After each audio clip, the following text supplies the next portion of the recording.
আসসালামু আলাইকুম রহমতুল্লাহি ওয়া বারাকাতুহু। সুপ্রিয় মুক্তির পথের দর্শকবৃন্দ, মহান আল্লাহ তাআলা পবিত্র কোরআনুল কারীমে ইরশাদ করেছেন, কুল্লু মান আলাইহা ফান ওয়া ইয়াবকা ওয়াজহু রাব্বিকা যুল জালালি ওয়াল ইকরাম। পৃথিবীতে যা কিছু রয়েছে সব কিছুই ধ্বংসশীল। এই পৃথিবীতে আসমান, জমিন, চাঁদ, সূরজ, গ্রহ, নক্ষত্র এবং সকল প্রাণীকুল সবই ধ্বংসশীল, শুধুমাত্র মহান রব আল্লাহ তাআলা ব্যতীত। এবং এই পৃথিবীর সকল প্রাণীকুলকে মৃত্যুর স্বাদ আস্বাদন করতেই হবে। আল্লাহ তাআলা ইরশাদ করেন, কুল্লু নাফসিন যায়িকাতুল মাউত। প্রত্যেক প্রাণীকে মৃত্যুর স্বাদ আস্বাদন করতেই হবে। সুপ্রিয় দর্শক, আপনি হয়তোবা মানুষের মৃত্যু দেখেছেন, কিভাবে মানুষের মৃত্যু আসে এবং কিভাবে মানুষের রূহ কবজ করা হয়। আমরা অনেক সময় দেখেছি মানুষের মৃত্যুর যন্ত্রণাটা অনেক ভয়াবহ হয়, আবার কারোবার মৃত্যুর যন্ত্রণাটা অতি সহজে হয়। কেননা সাকরাতুল মাউত বা মৃত্যুর যন্ত্রণা এটা মানুষের আমলের উপর নির্ভরশীল। সুতরাং লোকটি যদি ভালো হয় তাহলে তার রূহ কবজটা খুবই সহজভাবে হয়, যদি লোকটি খারাপ হয় তাহলে তার রূহ কবজ অত্যন্ত কষ্টদায়ক হয়।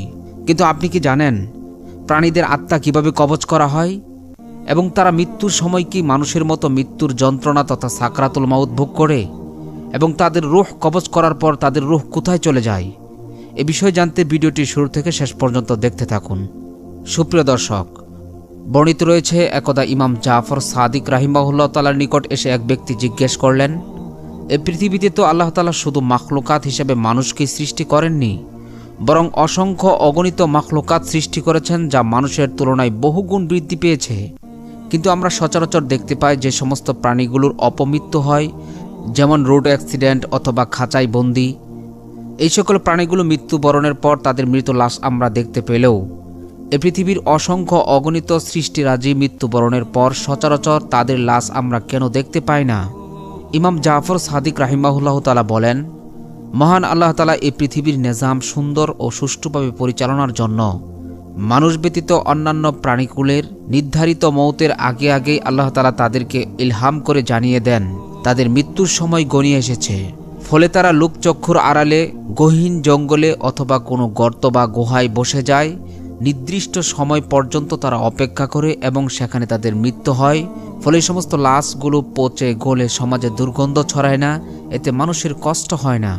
এটি আল্লাহ তাআলার পক্ষ থেকে মানুষের প্রতি একটি বিশেষ দয়া ও অনুগ্রহ।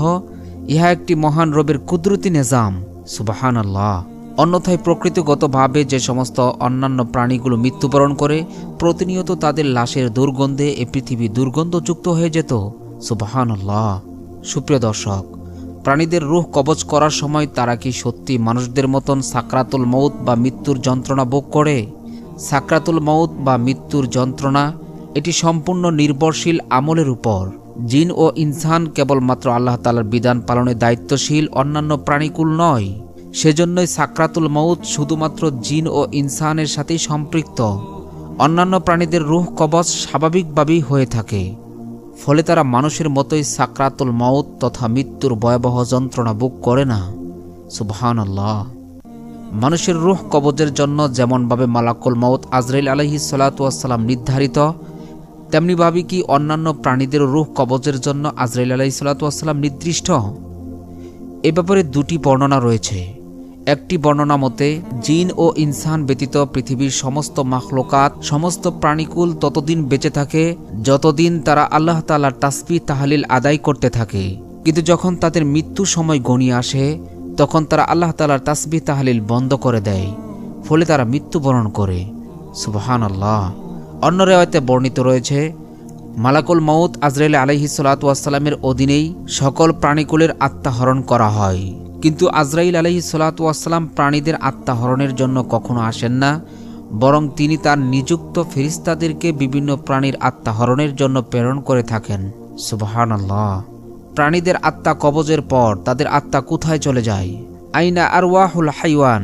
হাদিস শরীফে বর্ণিত আছে, প্রাণীদের আত্মাকে আল্লাহ তাআলা বিশেষ একটি জায়গাতে বেষ্টনী দিয়ে রাখেন এবং কিয়ামতের ময়দানে জিন, ইনসান, ফেরেশতাকুল ও সকল প্রাণীকুলকে আল্লাহ তাআলা পুনরুত্থিত করবেন এবং উক্ত বিচার দিবসে সর্বাগ্রে প্রাণীদের বিচার করবেন।